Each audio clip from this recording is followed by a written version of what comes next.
We've got one of our favorite people in the studio with us now, Daniel Walker, with Eat Arkansas, one of the premier food experts, food bloggers, food critics, food everything.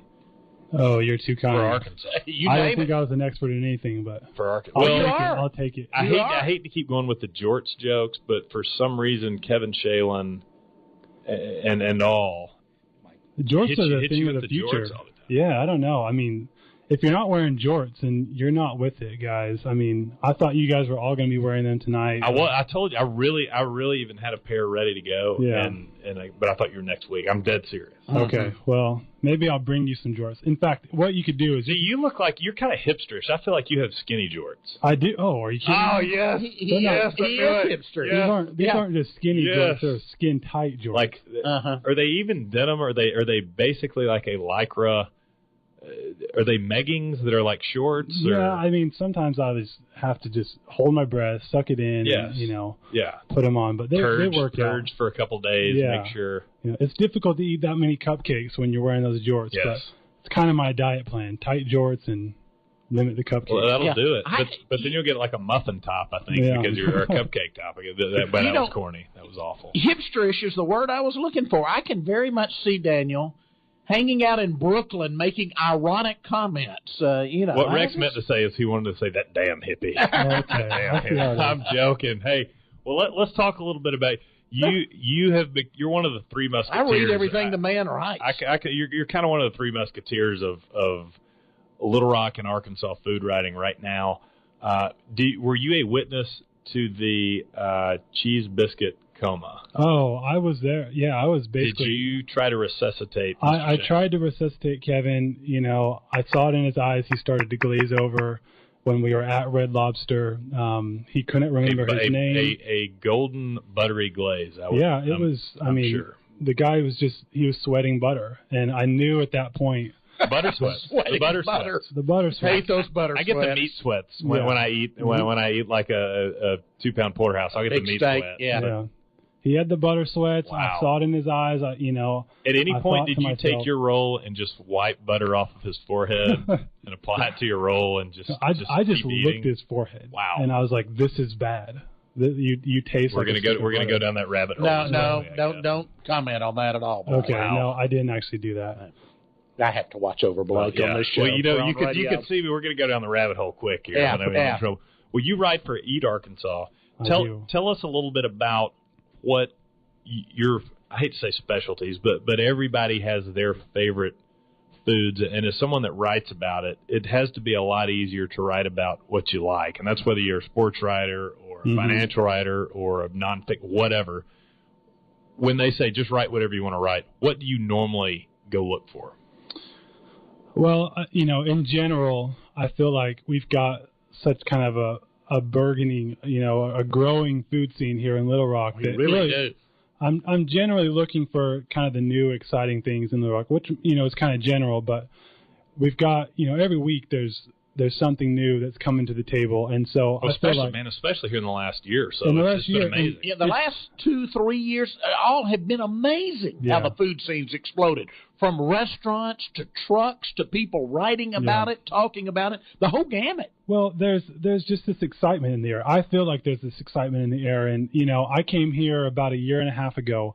And, when I was first here, I was just kind of getting my feet on the ground, figuring out where the food scene was, and just within the last 6 months especially, every week it's big names opening exciting restaurants, doing new things, and every week it's, I can hardly even keep up with it. One person can hardly keep up with it. And so I feel like, we like to really try to keep things fresh at the times. We, my colleague and I, Michael Roberts, we are willing to basically eat anything. And we try to do that. Anything? Are you begging me to come up with some sort of eat this challenge? Or if you want to propose a challenge, I will probably eat it. There's some things I don't like, obviously, but man, this got real. This got real. Well, bring it on, man. I'm ready for it. All right, I'm going to do kind of some quick questions for you. So think quickly. The 3 to 5 most exciting restaurants in Little Rock right now. If you were telling somebody, You got to go to these places in the next couple of weeks if you're going to really go out and say, I've experienced the Little Rock dining scene. 3 to 5. I mean, definitely number one right now. Everyone's talking about South on Main. I mean, everyone's heard about that. Yeah. Matt Bell. We've been waiting for months and months for him to, after he stepped out of the hotel, out of the Capitol Hotel, to come down and open his place on South on Main. Kevin and I got kind of a sneak peek of the place a little while ago. A little birdie told me that y'all just didn't eat there. That y'all were treated like visiting dignitaries. It was an experience. Did you get to sit back in the? We sat. I mean, it was special. Have y'all risen to that sort of prominence in the food world in Arkansas that when the premier restaurant's opening, they say, "Hey guys, we want y'all to come sit back here, and we want to treat y'all so y'all will give us props." It was an experience, to be sure. Matt Bell sat back there with his sous chef and his pastry chef, and it was just a small, maybe 3 or 4 foot table. We sat in front of the kitchen, and he basically just presented us, like half of the lunch menu that he was working on, and man, we were stuffed. And what did you have that day? Because I've had the catfish Hoppin' John. I had the fried liver salad. I had the chicken liver mousse, which I thought was unbelievable. Yeah, so we had the boiled peanuts, which finally something that's actually from the cultural South they're bringing up. That's the day your daughter was performing on stage. Yeah, my 3.5-year-old daughter, when I took them with me for some idiotic reason for that lunch.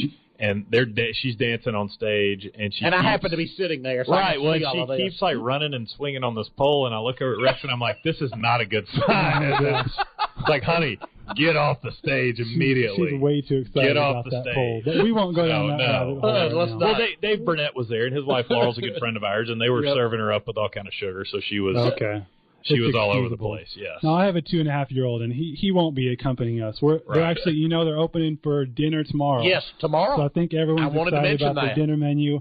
I am going to be there with my wife. Well, I cut you off further. What all did y'all have? So they started us off with a chicken liver mousse, and he had an assortment of pickled vegetables. They had his pastry chef, Matt Lohman, made us this really fantastic kind of like peach mustard relish that went with it. And with the liver mousse, it was just fantastic. It wasn't the catfish Hoppin' John. I think he calls it the drum, but it was a catfish dish. And I just got to say, this is probably my biggest props to Matt Bell is, coming from somewhere other than Arkansas. I'm not really a Southerner. Where are you from? So originally I'm from Utah, actually, and we don't eat a lot of catfish there. Right. No. What is it with all these food critics moving to Little Rock and immediately being like, catfish? Who we did? No, I'm not. It's the hot place to be. It's a staple. It's a staple. I mean, everyone's just. We're gonna get them into Buffalo next. I'm just giving him a little time, Blake. All right. Kevin was the same way. Kevin Shea, my friend, came with me, and he's never been, we had Kevin on. The text being like, I finally have found catfish that I like. This was it. So both of us were just amazed. If he wouldn't have told us it was catfish, I would have thought it was a much. I had this. It was amazing. The catfish Hoppin' John was amazingly prepared. It was very flaky and soft, and it's really hard to. It's hard to get catfish to do that. Like I said on that other radio show we're on sometimes, it didn't taste like a fish that had been feeding on the bottom of the lake for 6 months. But that was great. And then he made us kind of this sautéed fried chicken dish with I think he calls it the summer vegetable pot, just really fantastic. And then to end it all, like I mentioned, pastry chef Matt Lohman for lunch he does these candy bars. Yes. And he calls himself kind of like a junk food for grown-ups fanatic. Right.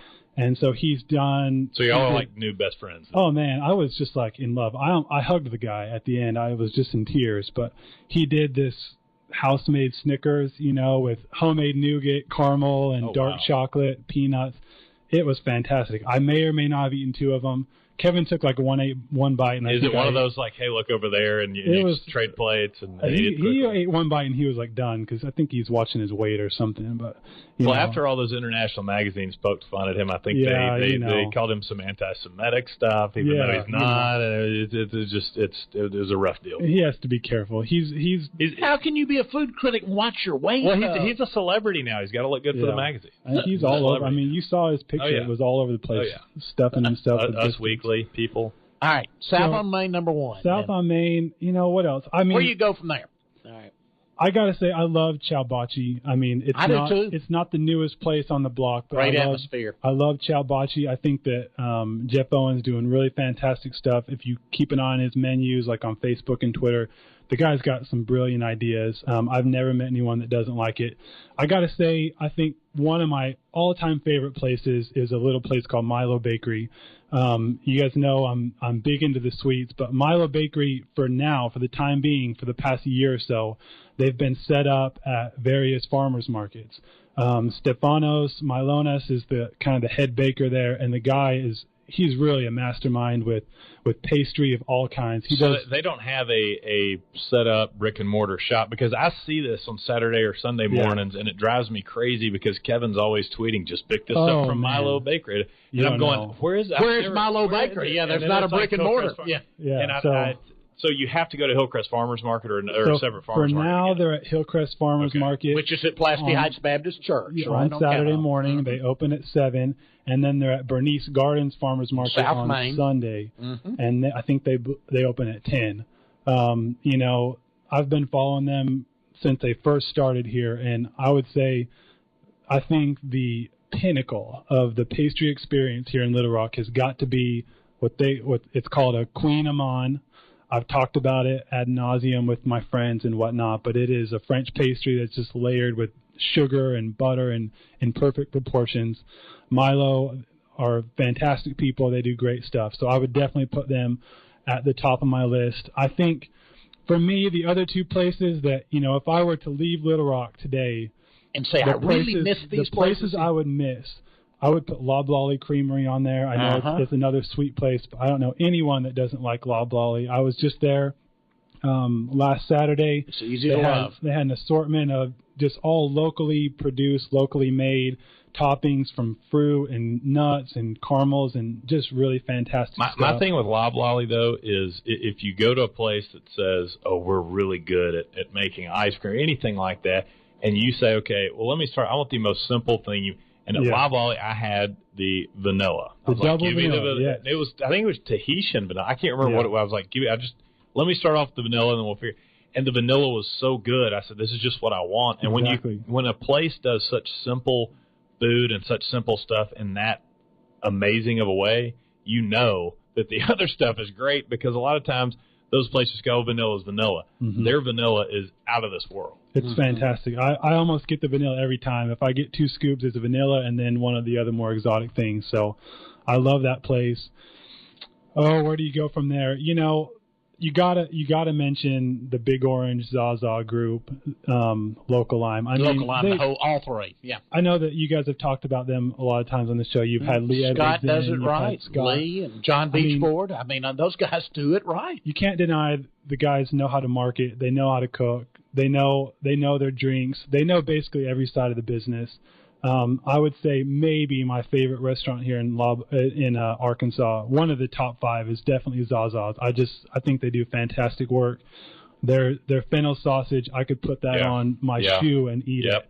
And so I think those guys just get it. So I watch them. I always ask for extra fennel sausage when I get one of those pizzas there, and I'm the dork that stands in like that second or third step up as you're going upstairs, and I'll be like, that's mine. If you could just a little, just throw a little more of that. Yeah, just a little. It's to the point there was one guy that used to know me when I'd walk in, and he'd be like, I'm not giving you 18 pounds of fennel sausage on that. And, Daniel, I think the easiest prediction I can make is with the success they are having with their Midtown location already of Big Orange, that we'll see a Midtown location of Local Lime probably in the next year in this town. I think so, and maybe eventually we'll see West Little Rock Zaza's. I think that would do great as well, but we will see. Those are my favorites. I go all over the place, but those are the places that always do it for me. Let me ask you a couple of restaurant questions, maybe what you're hearing. We've got an amazing number for a metropolitan area this size of fine dining restaurants. New ownership downtown of Lulive. Donnie Furneaux listed as a consultant. How deeply involved is he going to be? Have you heard? I think that we talked about this before, and I'm not sure. Donnie, when I talked with him a couple of months ago, was talking about his own restaurant he was going to open. Right. We talked about that on the other show. He's been doing, as far as I know, a few other things. He's been doing cooking classes. I know he worked the night out at a sports bar out in West Little Rock. I think it's a sports page. He worked there at night kind of doing his own menu thing. At the tavern. At the Promenade. Sports page downtown. Yeah, the tavern at the Promenade. The tavern, that was it. I'm sorry. And then, I just heard about this Lulav thing as well. So maybe he's kind of getting his, feet in the water by doing some consulting and whatnot. But I still think the guy's he's a premier chef here in Little Rock. I think we're going to see his own place. Whether or not he takes over the space at Lulav, I'm not sure. But yeah, well, and then we have the other one I was going to ask about. If you're what you know about it, of course. Vesuvio moved out of its old place in the Best Western and went to an old El Chico, which they've remodeled amazingly. Mm-hmm. I ate there. I had some issues with service, but that's another thing. That's what I heard about. I had the same issues at Church's Chicken on Barrow Road. Vesuvio and Church's, I would put in the same. Yeah. But there's a place going. There's a place going in their old location called Table 28. Is it opening this week? Yes, I heard about that. I'm going to try to get in there. Me too. In there ASAP.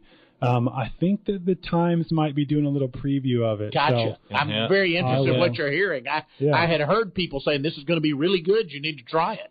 Yeah, I mean, I think that I actually, regretfully had never gone to Vesuvio in the Best Western. It's always one of those things I wanted to do. Never had a bad experience there. Some friends of mine are actually going to the new Vesuvio, I think, next week, and so we're excited about that. We're going to check it out, and I'll probably put something up on the blog, but.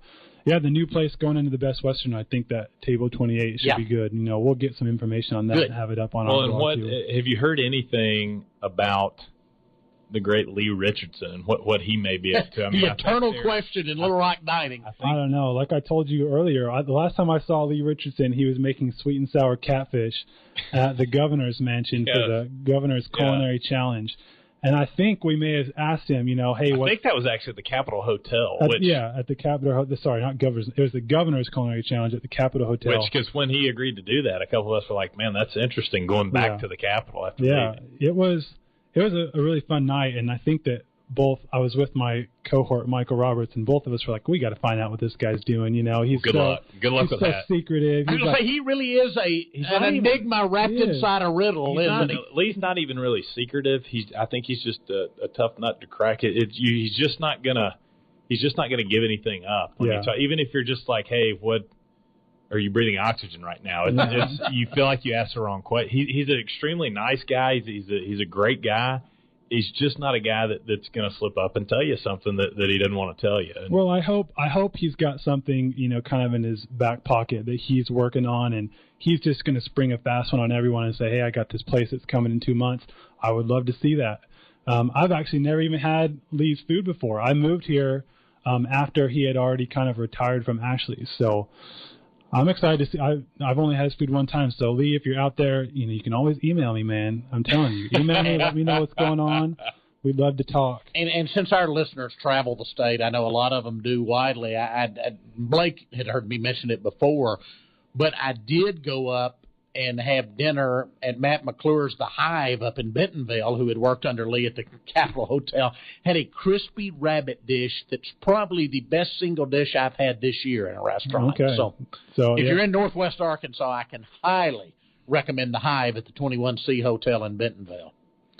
I haven't gotten out of Little Rock enough, other than, Memphis, some of the surrounding areas, between here and Memphis, which is where I go the most. Oh, great dining between here and Memphis. All my favorite spots. There is. Taking that little detour into Duval's Bluff is just a little nugget of joy. Yep. Get Craig's there. You can now. What you need to do on the way back, you can get the Craig's barbecue going over. You can go to Mariana and get the Jones barbecue, and then you can work your way back. And you can do catfish on the way back in a long day. Daniel wants to go to the pie shop. He doesn't want to go to the pie shop. Well, you can do W.O. and Patsy Prince's Riverfront Bait Shop, which also is a restaurant on the banks of the Cache River. And then you can go down US 70 and you can do Murray's Catfish, which is between Hazen and Carlisle, and it's my favorite fried catfish in the state of Arkansas. So Murray's Catfish is what you're telling me. Yeah, okay. Absolutely. Well, if you recommend it, I will have to try, okay? I think Garden and Gun Magazine had it as the best catfish. Had a whole page picture in Garden and Gun. Yeah, color picture of his plate of catfish. Well, how do I put this? you are the sweets guy. You talk about Milo. You talk about where in town, if somebody's saying, okay, I need to go get one dessert. Limiting. One dessert. Not Milo, not something you're going to go pick up and take home in a restaurant. One dessert. Where are you going to get one dessert? Well, let me just give a plug. If a doctor says you're not going to wake up in the morning and you get to go have one dessert tonight. Okay, let me give a plug for my friend Zara Abassi, okay? She's a good friend of mine. Is this an honest answer? Or is this an honest answer. The girl knows her pastry. She actually just took a position down at Natchez Restaurant, down at the Tower Building. She's a good friend of mine, so maybe it sounds like I'm biased, but I've had her cakes. I've had a lot of her stuff many times. She knows her stuff. She actually went through law school and then decided that she wanted to kind of give it up and do pastry and cooking. And so she knows her way in the kitchen. She knows her way around the oven. And so I would definitely say go to Natchez, try some of Zara's sweets. I know that she's doing a chocolate tour right now. I mean, the menu changes there pretty regularly, so you know what you're going to get. But she's one of my favorite people, one of the best pastry chefs. And I've been getting, there for about 2 weeks. Lee Edwards would Instagram or tweet where he was just there at Natchez as they were shutting down, and Alexis Jones. Jones. I love the name Alexis, so I was like, forget her last name. I like. And a great Southern accent there when we had her on the radio. Chef Alexis was just set out all these sweet potato biscuits and this other stuff, and I'm laying in bed trying to go to sleep, and he's sending all these pictures of the different stuff, and a lot of it was desserts too. And I think this was right after Zara had gotten there, but it was, I can't remember if it was you, but I know Lee too, that I'm like tweeting and texting and messaging people being like, is it still open? Like, I'm getting up and putting on jeans to come down there right now. Can we do this now? Or, I mean, what's going on? She changes the menu every day and puts it on a board, puts it on a chalkboard there.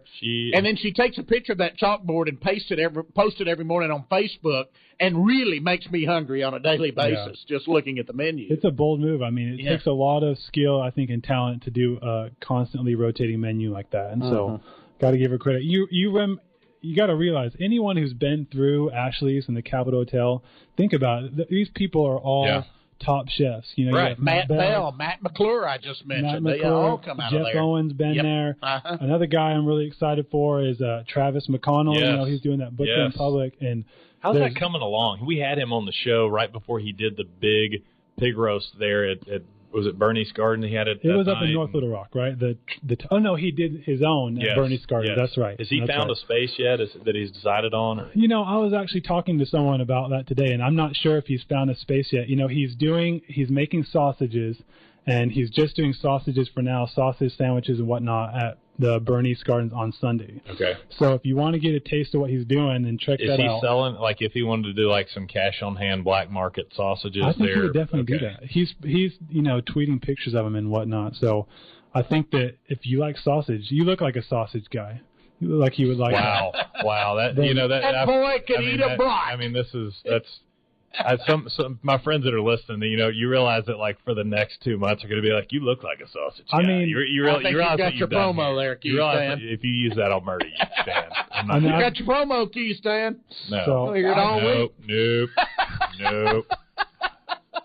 I mean, we could get you 413 sausages if you want. Wow, yes. That's it. A biscuit coma reads a lot better than this guy just couldn't handle it. So, I mean, we're not, again, slippery slope. Let me ask you, Daniel, we're talking about all the people who came out of the Capitol Hotel, work with Lee there. Have you tried Chef Joel's cooking at Ashley's yet? I have not. He's been in I haven't been there yet. I haven't for dinner. I've had breakfast and lunch, but I need to try dinner. Yeah, I know that they haven't reviewed them officially at the Times. We will be doing that soon, but we've been kind of waiting until they've been kind of hesitating on when they're kind of officially announcing and unveiling a new menu and all. His new menu. He's still kind of holding on to some stuff from the old menu. I know that he kind of got away from that pre-fee menu, and he's kind of done away with that 3-course thing. So. Well, you are upper crust with the pre-fee. Instead of prefix. I'm from Alabama, so is this prefix deal? It's prefix to me too. It's a fixed price from wherever state you're from. But if the chef's name is Joel, it's got to be pre-fee. Joel and you have to say pre-fee. You have to. Who did win a James Beard Award when he was in Atlanta, by the way. He did. But if you look at this, as much as we give these chefs credit, and it's amazing to have this talent, and even someone on the sideline like Lee Richardson right now. In a city this size, You do have to give Warren Stevens a big nod for bringing this talent in and paying for it. I mean, without his revitalization of the Capitol Hotel, you don't realize the ripple effect that had. Huge. I mean, everybody just looks at the hotel and forgets that was Warren Stevens saying, look, we're going to shut it now, we're going to fix it up, and we're going to make food a big deal, food and wine a big deal here. And since he decided to do that, Lee Richardson will probably have a new restaurant here at some point soon. You've got South on Main that grew out of that. You've got Natchez that grew out of that. You got Butcher and Block. You've got other stuff. So you got to kind of tip your hat at Mr. Stevens for his definite adding on to the Little Rock culinary. Absolutely. The thing, though, that I think, and I've written about this before, but the thing I think after Lee Richardson came in here is what he did is Warren Stevens had enough money that he was able to hire Lee a full year before the hotel reopened while they were remodeling it. That gave Lee a year to go around the state, find producers. And what he did is suddenly, this is a guy not from here, from New Orleans, not from Arkansas, but saying, I'm amazed at the bounty of this state. Everything from these Arkansas black apples to walnuts to these great things I'm finding. And I think he made us being native Arkansans, appreciate ourselves, appreciate our own food culture. It took somebody coming from another state to do that. Well, there are a lot of smaller, self-sufficient farms and they're growing. It's the farm-to-table movement that are thriving because of that move. I mean, you'd never heard of some of these places before they came back, and as much as P. Allen Smith did to try and do this, it took having someone putting the food in front of us, and you read the menu, or you hear the story about where it came from, and you kind of go, so everything on my plate, this amazing meal I'm having, is all from within an hour of where I'm sitting, right, or an hour and a half from where I'm sitting right now. Your kid, there's no way. No, y'all flew some of it. I mean, there's something. This is something that's been going on nationally now for a few years, this whole farm-to-table and locavore movement. But it's finally catching on here in Little Rock. People are excited about local food. People are excited about new restaurants. And people are finally willing to pay maybe a little bit extra money, sometimes not. It's really not that much more, but people are finally excited, and people are asking for these kind of restaurants. People are asking for these kind of chefs who are willing to kind of step outside of the box and do something different. And it's really an exciting time to live here in Little Rock. And I think for people like myself and, my friend Kevin, who are not from here, we've just been amazed by the amount of talent we've had here, the amount of great food that comes out of this place that, nationally, Little Rock doesn't get a whole lot of attention, and I think that we're kind of at that point where we may start seeing, some of this national attention to our great city. So we're excited about it. Well, and that's one of the things when Kevin was on that to our whole state. I think, again, Lee shined a light on our entire state. When I was on that recent road trip with Randy Ensminger, Blake, down to New Orleans they had a gala for the Southern Food and Beverage Museum, and I donated my quote-unquote Delta food tour, which was a full day. You got to get yourself to Little Rock, I said, but a full day from Little Rock to Clarksdale, Mississippi and back, and we'd eat tamales, we'd eat barbecue, we'd eat catfish, we'd eat buffalo, and I thought, that may not even draw a bid. And it drew several bids, and the lady that won it was from Lake Charles. I'm looking forward to her coming up from Lake Charles, Louisiana, but wants to experience Arkansas cuisine. Now, is this the lady you said you were flirting with all night? No, yeah, right. Was she running her fingers through your hair? Well, that's before Rex interrupted me. That's one of the things that when Kevin was on that we talked about. Like I have a hard time getting a word in on this show. No.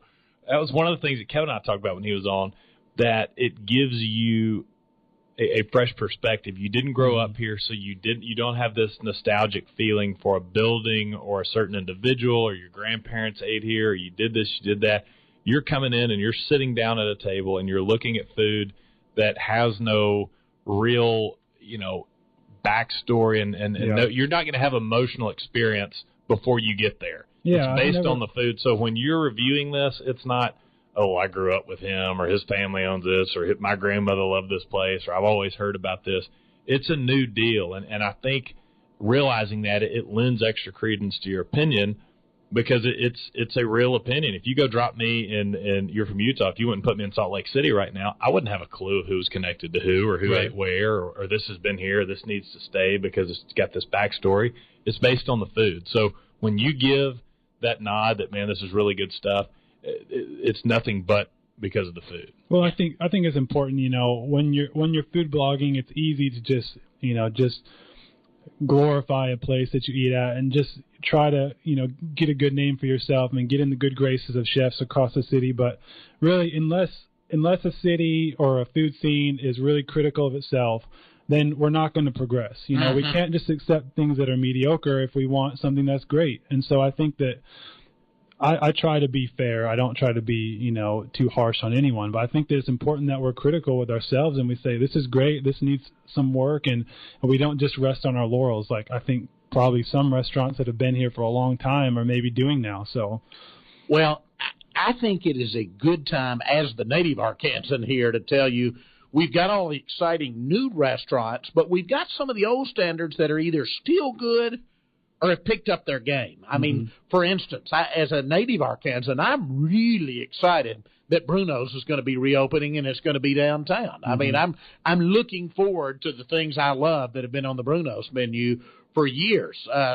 Last Friday night, I was craving Frankie's Cafeteria. I go to Frankie's by myself and have fried chicken, eggplant casserole, and egg custard pie on Friday Rex, night. I think we need to go to Frankie's together. All right. I know you have this kind of like secret love affair with Frankie's, and it's like 2 seconds from my house. Yeah. So I think you need to show you what to get. Tweet me up. Well, he's there every Friday night at 4:30. It's 4:30. Listen, the one time I tried to go, I think it was like 7:05.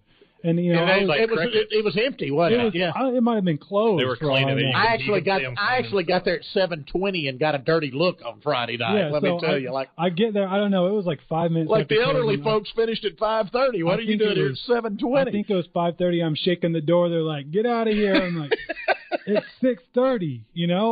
Just let me have some. Well, and you realize that the poor manager there that's been slaving over the dinner service since 3 p.m. They're like, "Who is it?" And he was like, "It's some dirty hipster in skinny jorts out here trying to get in." What's he do? I think he's lost. He's probably on drugs or something. I feel like that was a conversation they had. I tried to whip out my diner reviewer card and say, "Hey, do you know?" No. Do you know who I am? But the old guys have had to pick up their game, and I think that's a good thing about the competition. I mean, I mentioned about Vesuvio. Unfortunately, our waiter was trying to figure out a new computer system, so he wasn't waiting on us. He was obsessed with that screen over there, and then the place was hot, too. He was refreshing Twitter is what he was doing. Well, I got an email, though, from the owner explaining, look, our service is really not up to where we need it to be again now. Did you blog about it? And I put a little thing on Facebook about a bad experience, and I'm working on the HVAC.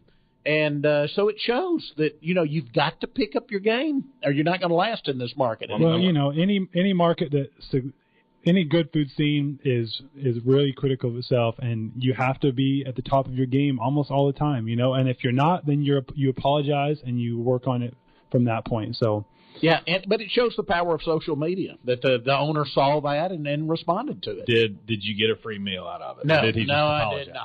No free meal. Oh, are you telling the truth? Are you going to go back and be like, hey, yeah, I'm going back, but I don't expect anything for free. Okay. That's not my style. Okay. If you're listening, Rex would appreciate a free meal to make up for the awful service he got. And if the service is good, I tip well. There you go. Well, Daniel, we appreciate you joining us. Thanks, Daniel. Daniel, you can catch him at Eat Arkansas.